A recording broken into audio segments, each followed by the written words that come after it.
Today, we will listen to a conversation about a creative person. Who is the creative person that you admire? Well, I really admire Mr. Tom, who is an extremely creative math teacher. Why do you admire him?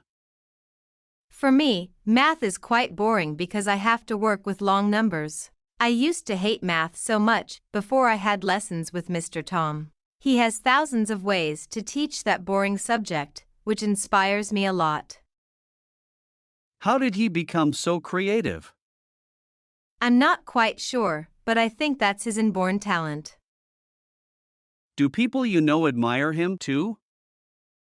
Of course.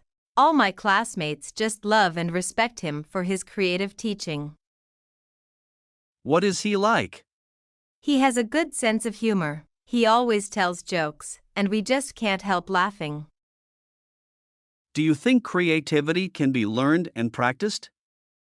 Yes, I definitely do. Creativity, like any other qualities, can be trained. How is creativity important in study or work? It generates energy and makes things more inspiring.